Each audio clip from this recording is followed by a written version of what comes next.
Welcome to Jammin' with Jason Mefford, a show where we discuss topics relevant to chief audit executives and professionals in audit, risk, and compliance.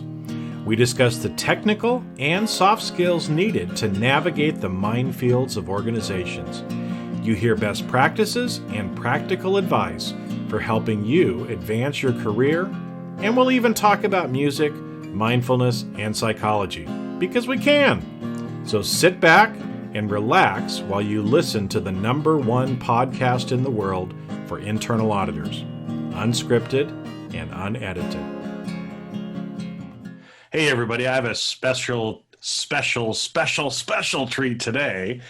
I know I had to throw in 4 of those there, but I have my friend Toby DeRoche with me, and Toby heads up InsightCPE. And we're just going to get in and start talking about some stuff that I know a lot of you, as we were talking beforehand, Toby and I get asked a lot of the same questions. So we're going to try to answer some of those. So Toby, welcome aboard. Maybe spend just a minute or so and give a little background on yourself so people get to know you a little bit better too. Sure, yeah. So my background's all internal audit.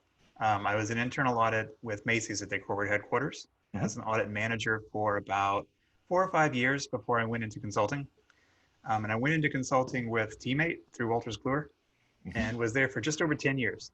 And recently went off on my own. So that way I can do things that are more applicable just to the industry in general.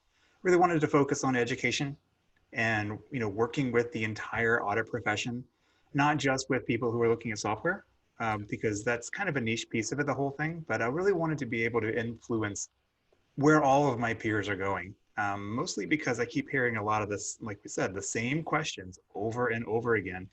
And really just want to help them address all those same questions. Yeah. Well, and so again, what are some of the questions you're hearing? And then let's just kind of dive in and actually give people some practical things that they can take away. Yeah, and that's really it. The questions that I'm hearing, no matter what the topic is that's great, but how do I do it? Mm-hmm. We talk about how we need to make a transition to being an agile audit department, how we need to start working with the other lines of defense, how we're going to, work within this new reality of not everybody can go in the office. I can't travel. What am I going to do? How am I going to count inventory if I can't travel? We keep hearing these same questions over and over again. And when you look for guidance, you usually get something very theoretical. Mm-hmm. If you pick up a book on agile auditing, it's going to give you the history of agile processes, take you back to software. And it just shows a bunch of stuff on you that you're not going to use. And we need to be a lot more practical about the way that we're going to use these things, like for something like agile, we can follow a pretty straight method that's going to get you there without having to take all these crazy paths down reporting you're probably not going to use. Well, and I think that's an important thing. I mean, I've talked a lot about kind of the whole learning process. And I think this is where, because you and I are on the same page exactly on this, of trying to help people get something that's much more practical, right? But we've been trained in training that we acquire knowledge and skills. Yep, we do. And we get that through training. But that's just the first 2 of the 4 steps in the learning process. You have to figure out how to apply those knowledge and skills and then actually experience it for you to really learn it. And like you said, I think that's where, most people help provide knowledge. Like you said, they'll give you the theoretical knowledge. They'll explain the history of Agile. Big whoop-de-doo shit, right? I mean, at the end of the day, you're like, but how do I apply it to me? And there's not really very many people that are actually helping people learn how to apply it into what they're doing, right? Because again, it's like you learn about Agile. Okay, great. Well, what does that mean? Well, I'm probably going to do things a little bit faster, right? I always hear people say that. Well, I got to do things faster, right? No, that's not what Agile means, right? No, that's not what it is. So how do we? I mean, I know you kind of left and started on your own to try to help people with that. How? Maybe let's talk about a couple of these things that people are struggling with, and come up with some practical solutions that people can walk away with. Yeah. So the agile conversation is probably one of the ones that's top of mind for most people, because for every single person out there, when we got to January, we threw the audit plan away and tried to figure out where to go. Yeah. And so, and if it wasn't January, at least by March you it threw it was out, by or March. hopefully you did, right? Yeah, it was. And if you haven't, please do it now. It's so it's something that a lot of people were thinking about. Of I have to figure out how I can adjust my audit plan really quickly and focus on something that I had no idea was coming. Suddenly, I have to shift around and start thinking about logistics, and I have to start thinking about, does my business continuity plan include work from home? And then how do I come back? How do I get people back into the office? Do I get people back into the office? Do we scrap everything and just go completely remote all the time? And audit has a conversation here. Like, we're part of this. We're not just one of the corporate victims of whatever's going to happen. So we have to have a say in everything, and that's going to get reflected in our audit plan. So if we're doing something like an agile plan, the whole idea would be, I'm only looking at the risks that are relevant right now, the ones that are the biggest, most important to leadership in the organization and to all the stakeholders. And so if I'm taking an actual strategic risk-based approach, I'm not looking at every single process in the entire organization. I'm looking at the strategic risks and working my way down. And then I'm going to carve out, here's what I actually can get done in the next 3 months. And if I'm looking past 3 or 6 months, I'm looking too far, because we just proved that within 2 or 3 months, the world can change. So there's really no point in going any further than that. And then one of the things that I think is a really practical approach to all of this is, you don't start thinking about just, okay, how do I get stuff done faster? It's, how do I break it down into its component pieces, and then make sure that each of those pieces are happening in a very timely fashion, like within whatever parameters I have to work with, right? So if I've got 6 weeks to get an audit done, I can't afford scope creep anymore. I can't afford for these things to drag on forever, and I can't wait until the very end to start reviewing and then take it right back to the beginning to deal with the issue I found at the beginning of the audit. So we're breaking the audit down to pieces and then getting through each of those pieces as a team. And it's a shift in the way that we typically think about how we would assign work out, right? Because now it's, I'm going to go look at XYZ process, break that down into a couple of sub processes, and you go take one, I'm going to send somebody else on the next, and then I talk to you in 2 months. That's not an agile approach. No. And so now what we do is we say, so I'm breaking it down by risks. Now there's 3 of us on this team. We're all going to jump on risk number 1, and we're going to knock it out. When that one's done, we move to risk 2. We knock it out. And we keep ourselves accountable that way, because you might be doing the work. I might be helping you with some of the different procedures and tests and things. And then someone else is coming behind and doing the review right on our heels to make sure everything is good. Because let's say I've got 6 weeks, by the end of week 1 or 2, I need to report out the door. Yep. And the point of Agile was supposed to be, if we go back to the history of Agile, it was supposed to be that you had deliverable software at the end of a cycle. And so now we're basically saying, my deliverable product is the report. And that report is done at the end of each cycle. So at the end of each week, I need to have a report out the door. When I get done with that audit, I'm done. Because management's seen the report since day one. I have nothing, there's nothing left for people to review. There's nothing left for us to deal with. And then that rolls up, because that was the audit. And then that rolls up to the quarter, which rolls up to the plan. And it's keeping everything moving in this way, where I'm looking at things on a 3-month horizon, and I'm churning out work in a way that I know it's staying on track. And I've got my deliverable of the report coming out at the end of every week. Excuse me. Well, and I think that's, to me, that's one, here's a practical thing for you folks, right? Is that, but it's seismic in shift in our thinking. Because historically, we go out, we work 2, 3, 4, 6 weeks on an audit. We spend 2 weeks preparing an audit report. Boom, at the end of that time, we issue our final report. And instead, using an agile approach, you're effectively writing your report or mini reports all along the way, right? Now that's a big difference for a lot of people, right? Which means, again, that goes back to how we're scheduling people. Yeah. It's the whole other idea of focusing on the biggest thing first. We don't get distracted. we are focused on one key objective in each one of these sprints. And when we get that done, we move on to the next thing. Yep. And that actually, because it reminds me of some different stories and other stuff around project management, that really one of the reasons why we're so inefficient is we usually have too many things on our list to do. Yeah. And we get scattered. We end up working a little bit on this thing, then we switch gears, we move over to something else. And you're much more effective and efficient when you just knock out that one thing, right? You knock it out, then you move on to the next thing. And at the end of the day, that's more like the true risk-based approach. I've started trying to use that term. I don't know if it's going to catch on or not, but there's a lot of people that are like, oh yeah, I'm doing risk-based auditing, until you ask them a couple of questions, and then it's like, oh, maybe I'm not. Right? Well, you're doing entity-based auditing. You're doing entity or process-based auditing. You're not doing risk-based auditing, right? No. And so one of the things that I think is another big shift in this whole thinking process, especially around Agile, is the standards never actually said you had to write a report. It says you have to communicate. Is you have to communicate results. That's it. And so whenever you start looking at it as, let's use the standards for what they say. Let's not add anything to them, because we're adding work to ourselves that was never there.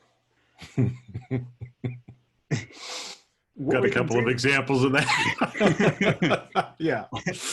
What we can actually take from an Agile process is this concept of a retrospective. So the retrospective is what you're doing. It's supposed to be like an internal thing at the end of every one of these sprints, where you basically say what worked and what didn't. What I'm really suggesting with this whole Agile thing is we take that retrospective and we flip it and use it in place of a report. Mm-hmm. And so what we can do is they're very, very standardized processes where you've got 4 steps and you're laying out, here's what we did last week. Here's what we did this week. Here's what went well. Here's what didn't. Here's what did go well. That's the issues you found. The point of the retrospective is you're doing this with management. So you've got them in the room with you. This is you presenting to them at the end of the week. Forget the idea of having a written report. You don't need it. You just communicated your results of the audit right there in person. And I want to get a response on the issues in this meeting. And you put a time limit on it. We've got 30 minutes. Mm-hmm. So here's what we did. Here's what went well. Here's where we had some problems that we found. What are you going to do about it? Let's document it right now. Let's document it on the board. Let's do this together. I don't know if you've ever used Trello. I have, yeah. I love Trello. It keeps my entire life on track right now. It's like it was built for this, though. And you can actually... Well, it is. It's for project management. It's for project management. A lot of Agile people use it. It's free, which is wonderful. Like, you can go spend more money and get something like Jira, and you might have that in your organization already, but Trello's free. Anybody can have an account. You go sign up and you can show how you can actually take that little 4-step process, project it on a wall in a meeting, type out the answers with everybody watching, and you're done. You didn't need to have a report. You didn't have to wait till the end of the audit to start tracking things. You've got what they're going to fix. You've got dates. We all committed to things in that quick meeting. Release those things out for people to start dealing with them. Be done with it. And you basically then, when you're done with your audit, at the end of that 6 weeks, not only were we done with the work, we're done with talking about it. Because that last day, we had the last meeting with management and we walked off. We were done. And now they're dealing with whatever follow-up they have to do. Well, that's why I think it's great. One of the webinars that you did a little while ago, I think, was titled No More Audit Reports. Yep. Right. And we have that course now on C-Risk Academy, for people to go back and listen to. But I'm sure, when a lot of people saw that title, they're like, what are you kidding? If we have to write a report because that's what the standards tell us we have to do. Right. And again, it's like, all right, folks, if you're saying that to yourself, just do a timeout here. Mm-hmm. Because just like Toby said, the standards say nothing about having to write a report. It says that we have to communicate our findings or the results of our audit. Well, writing a report is only one way to communicate it. And so again, you can still be, don't make the word communication mean audit report. You can communicate and add value to your organization without even writing a report. And in Yeah. fact, I think, most of the stats I've seen, 30 to 40% of audit time is wasted writing reports, Oh which yeah. is just stupid. You could get 30 to 40% more work done if you just quit writing the damn report. Yeah. Well, I was talking with a group down in Texas a couple months back, and they were looking for a way to speed up some of their processes. And their biggest problem, their biggest time drain was the report, because Mhm. everyone in the entire organization gets hung up on the words. Mhm. You know, you have to, in their case, give this entire backstory of, well, here's where the process started in 1930, all the way up until now, and everybody and their brother and who touched it, and why Uh-huh. it looks like the way it does. Basically, like, I don't care. Nobody cares. And if we weren't spending so much time trying to, tone down these things to the point that they're meaningless and take all of the stuff out of it, just stick to the facts. Here's what happened. Follow the standards for this one. It's criteria, condition, cause, effect, write it out, be done with it. Mhm. And then it's very hard to argue with just normal facts, despite, current political stuff. It's Fake news, fake news. it's all fake. Fake audit report. Um, That should be a title for a it might new be. I'm gonna write something down. webinar. Hold on. We'll see if you come up with it first or if I do, but yeah, no. But yeah, it doesn't need to be this long drawn out thing. Just here's what we found. Now, if we don't put it in print, if it's not going into an audit report and we're just actually dealing with what was found, does that actually make things better? Because now people aren't getting hung up on, well, we can't use that word because that's going to offend Betsy Sue, and we can't use this word because legal's going to have a problem with it. And we can just get down to the point of, here's what we found, here's what you're going to do, let's go. Yeah. Well, and I think that's the point to where we need to get to is you just have to start doing it, right? A lot of people get hung up on the thinking. They'll Mhm. read books and books and books and books and I don't know, go to different trainings or whatever on Agile. But, as an example, it's just, look, here's kind of the basics. Just try it, Right. right? Just start implementing it. You're probably going to make some mistakes the Mhm. first couple times you do it, but that's part of the normal learning process. But the quicker you can start implementing it, the quicker you can start doing it, then you can modify.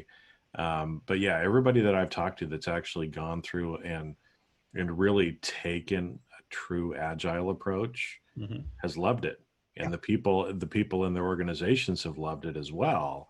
And it takes way less time, to do it. But you have to let go of some of those limiting beliefs and things that you believe are true that are Mhm. not about the standards or about what internal audit has to do.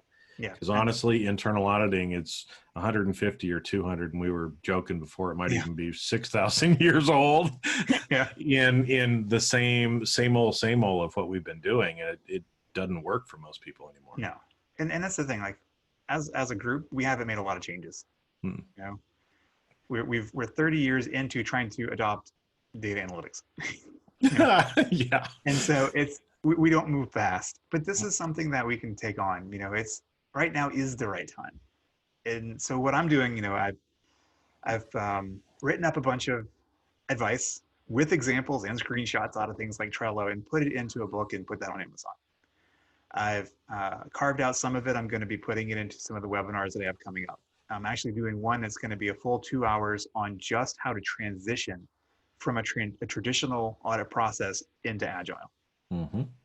And the whole goal with this one isn't to say, well, here's what Agile is, and really, we might spend 5 minutes on that. But the point is, how do we transition? Because I guarantee you, no one cares about the history of Agile. And yet, every single conversation we start with, Agile auditing started with the manifesto from some IT guys who did some stuff, and no one cares. Yeah. Yeah, quit wasting your breath on some of the stuff that doesn't really matter. Just figure out. Well, and I think that's why people are asking these questions, but how do I do it? Right? Because the problem is when you only have something theoretical, you can maybe kind of understand it theoretically or academically, but unless you know how to actually implement or start actually doing some steps, then you end up in this kind of mental loop Yeah. where we start asking questions, why, right? And asking yourself why questions just makes you go crazy. Yeah. Because for every answer you get to a why question, it comes up with another why question. So, one of the practical things that I do when I'm coaching people is quit asking why questions, start asking what and how, right? So, what can I do to make my traditional approach more agile based? Okay, you're going to get an answer, then go and try it. How can I improve this? How can I do this better? You'll end up with some idea, go implement it, Mm-hmm. right? And don't overthink it, because when you overthink it, then you won't take action. And for the people that I've seen who have tried this and it doesn't work, it's because they took that approach. They overthought the whole thing. They went and got a book on project management using Scrum, and and they started trying to apply every single thing that you would do in this IT environment. That includes things like, well, I have to have burn down charts, and I have to have all of these other things, and I have to show. And the moment you look at this, you should say, do I need this? Mhm. Like that's great for somebody, but as auditors, we don't need this. And the beauty of this is we're adopting this process. We pick and choose whatever we want.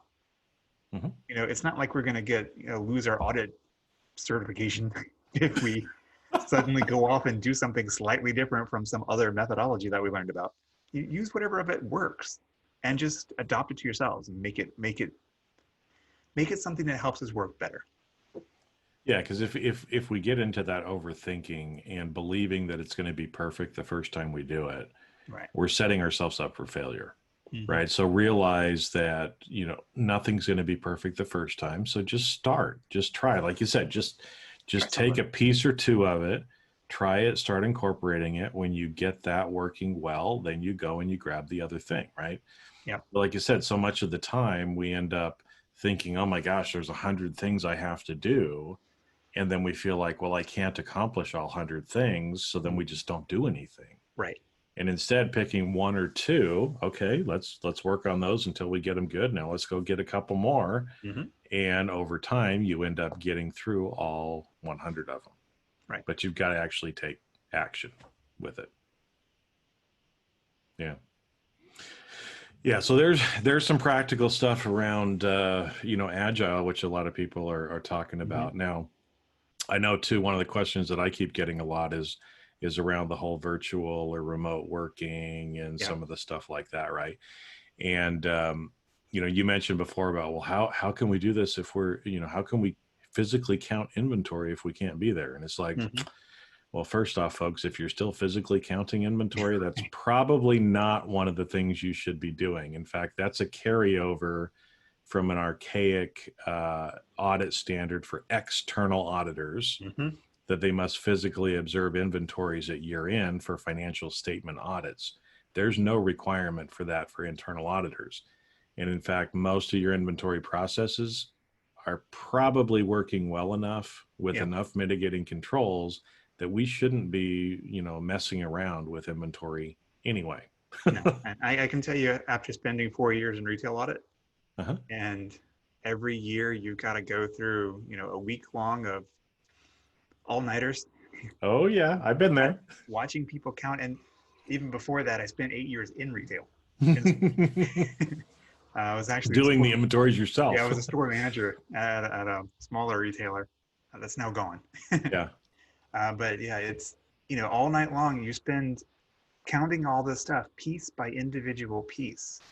But in reality, people were doing things like cycle counts and spot checks, and everything would have been fine anyway.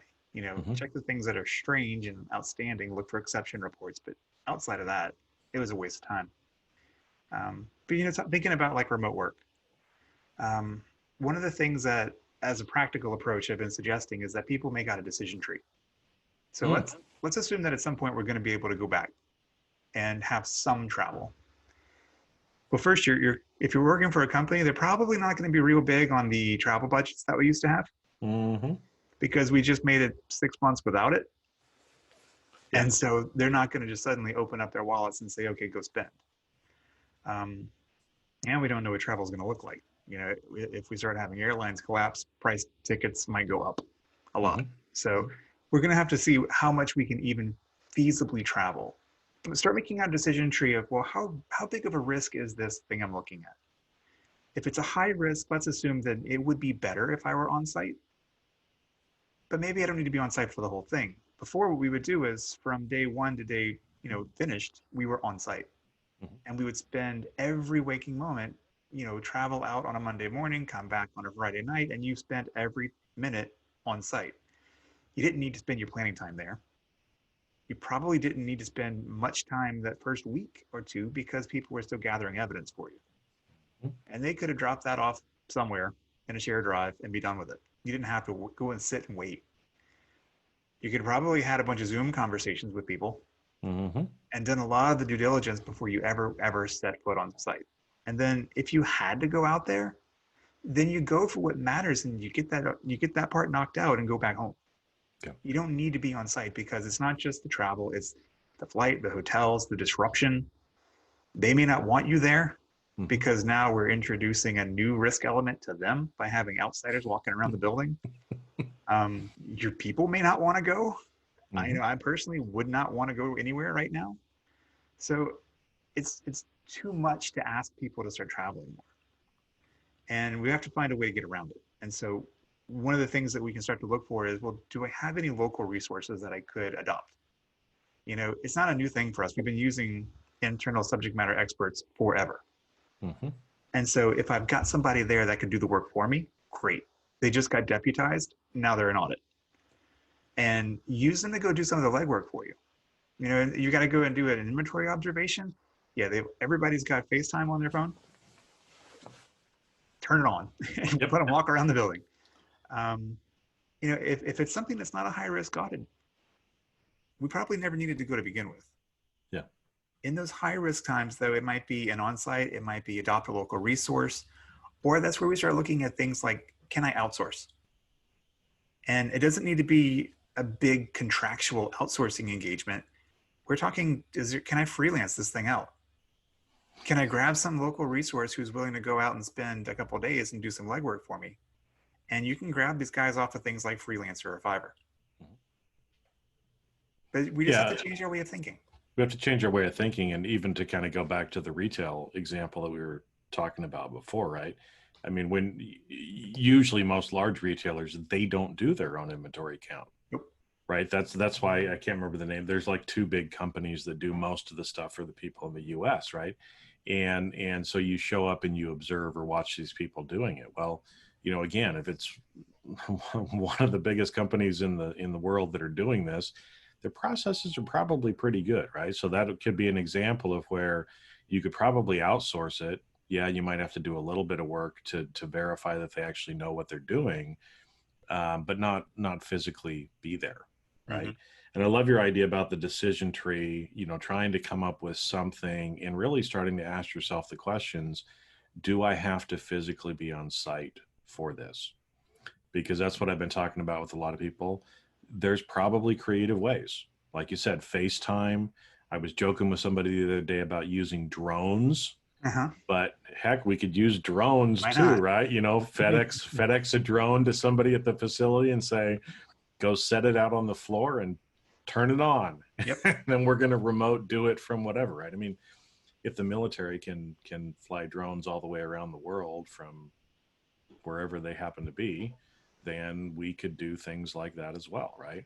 Yeah. Or get back to the point to where, hey, instead of being on site for 2 weeks, maybe we're only there for 1 or 2 days. Maybe Mm-hmm. that's really all we have to be on site, because honestly, a lot of times on site work, there's a lot of downtime too. You're sitting in an office You're sitting at in an airport. office, you're waiting for somebody, Mm-hmm. three people on the team are trying to talk to the same person at the same Mm-hmm. time. And so Yeah. there's And a we lot spend of, half our time figuring out lunch and dinner.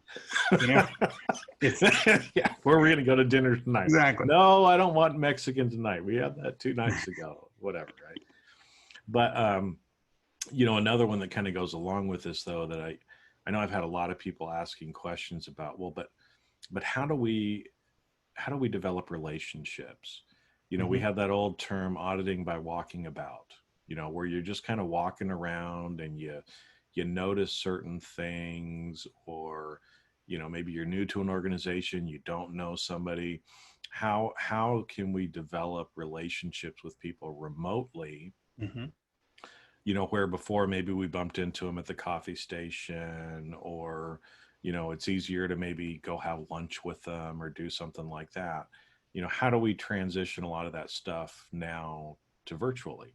Yep. And I know a lot of people are kind of scared about that and thinking it can't be done.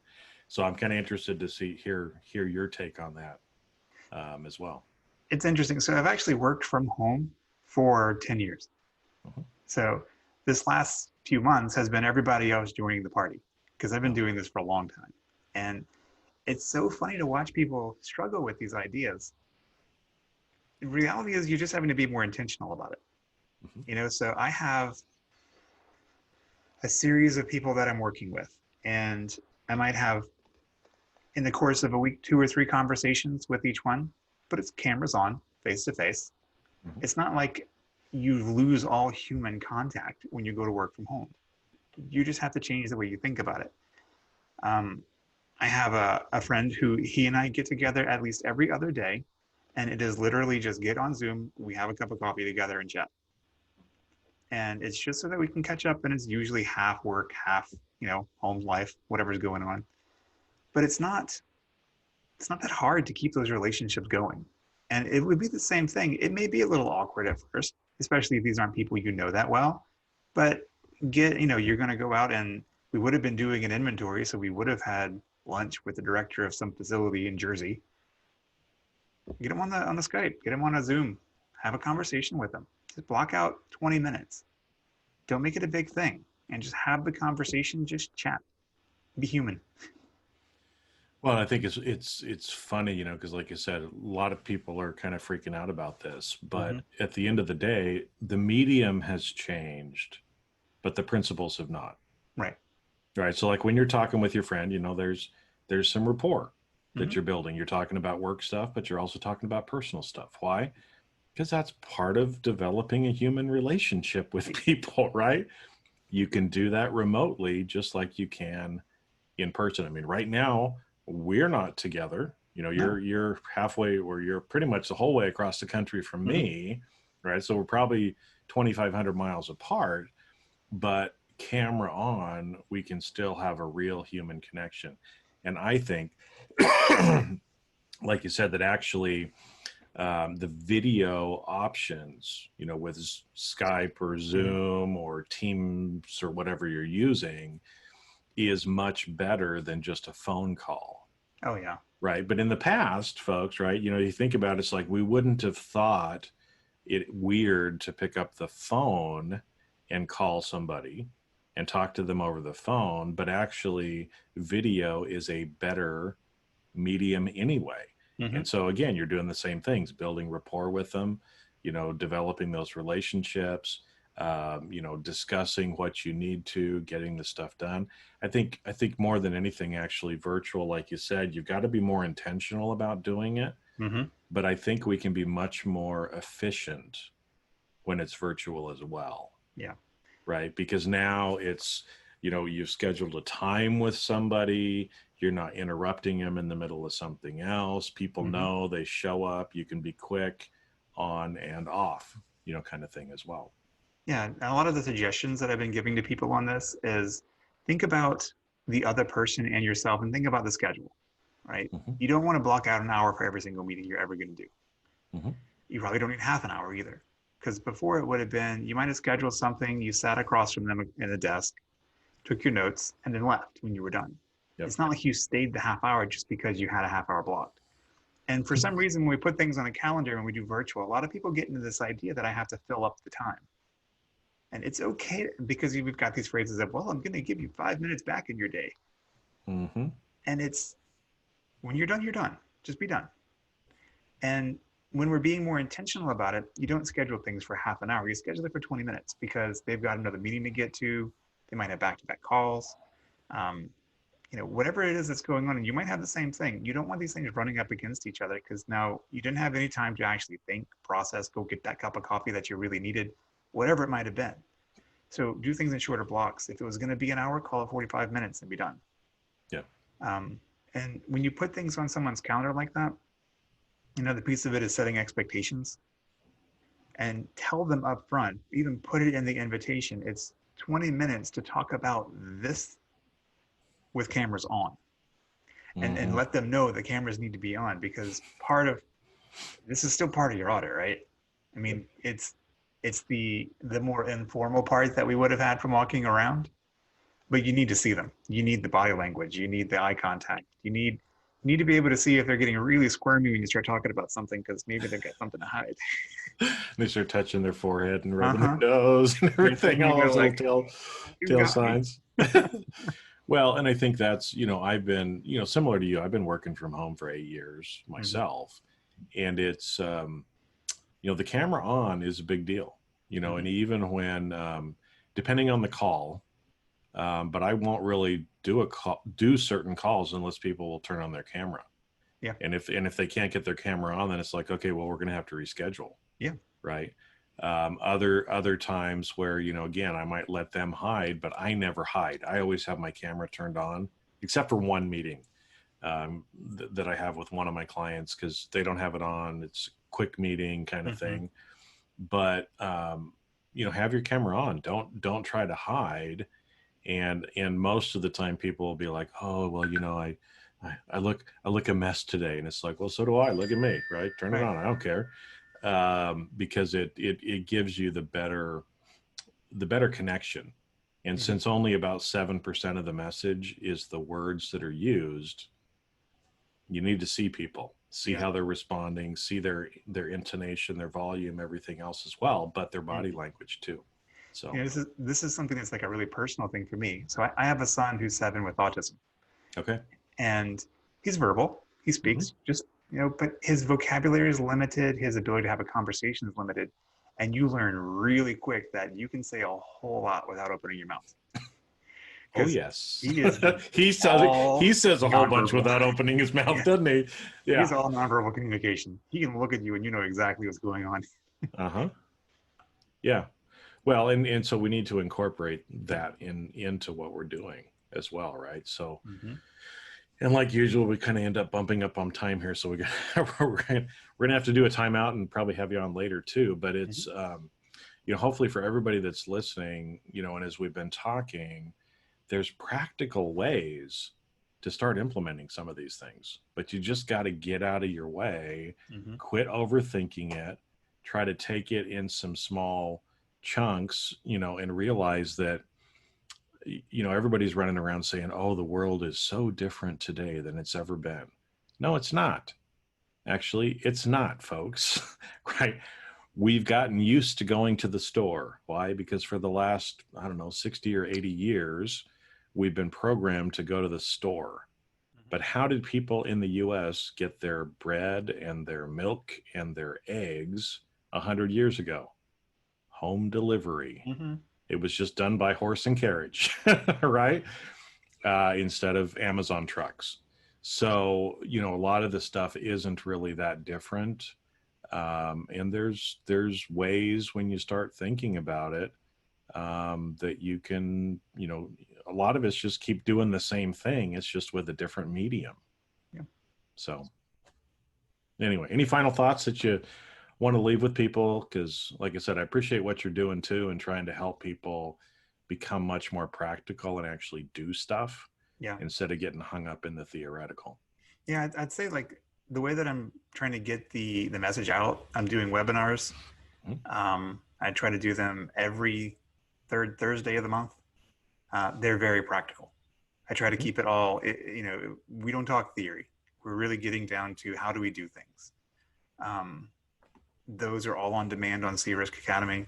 Yep. And I'm also doing these where they do get to be a little more technical. I'm actually putting them into a book format that I'm putting on Amazon. That way you can follow along with it if it's something more like, it really is a long drawn out process to go from, I need to move from traditional to agile. There's some steps in the middle. And it really does work better sometimes if you've got those as a reference to go back to. And so I'm putting those in print so people can have that as a takeaway as well. Which is great.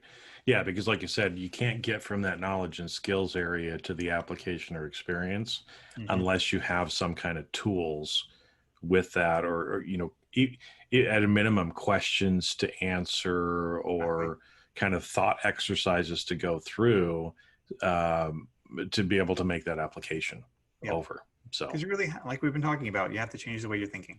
Mm-hmm. And this is really to be a guide. It's to get you from A to B, so that now that you're looking at things differently and you're starting to apply it, trying to be as explicit with it as possible of here's how you do it. And you're going to have your own take on it, but now that you're thinking that way, you can make that leap. Yeah. Well, and for everybody to just relax too, because like we talked about a couple times in our discussion, your organization doesn't have to do it the same way as somebody else. In fact, you shouldn't do it the same way as somebody else because your organization is different. And so, while, everybody always likes to hop on it's best practice to do this, it's best practice to do that. Quit worrying about best practice. Do what's most practical and valuable to your organization, regardless of what everybody else is doing. So, all right. Well, Toby, thank you. Like I said, so yeah, you mentioned, you're doing webinars the third Thursday of the month usually, and that's InsightCPE. So how can people find those webinars? We'll try to put that in the show notes as well. Yeah, it's on insightcpe.com/webinars. Okay. We post them all on LinkedIn as well. And then all of our on-demand, I have links to them on my page, and they're also there all on C-Risk Academy. Yeah, so on there on C-Risk, you can even just search by Toby's name, and it'll filter out all of his courses as well, so that you can see it. Because there's some great ones out there, like No More Audit Reports. One that you just recently did too is about, what was it? Something about the fraud triangle we need a new fraud triangle. A new fraud triangle. A lot of the ones that I'm doing, it's really just taking some of these things, like fraud triangle has been around for 70 years. Like, it's really a different world out there that doesn't work anymore. And the whole reason it was created was for law enforcement. Yes. And then it's just been kind of adopted by the fraud industry as well. And the fraud industry, the way that it's been taken, it's purely financial. Yeah. It doesn't consider things like, well, what about hacking? And what about AI? Where does AI come into play? What happens if there was no motivation behind it other than I wanted to see if I could do it? It's not because of financial pressure. Which is the classic hacker. That's the hacker. Yeah. Yeah. Not because I was under some financial pressure, but I wanted to see if I could hack the DoD. And I did. No, I didn't. I did not. NSA. I did not either. I did not.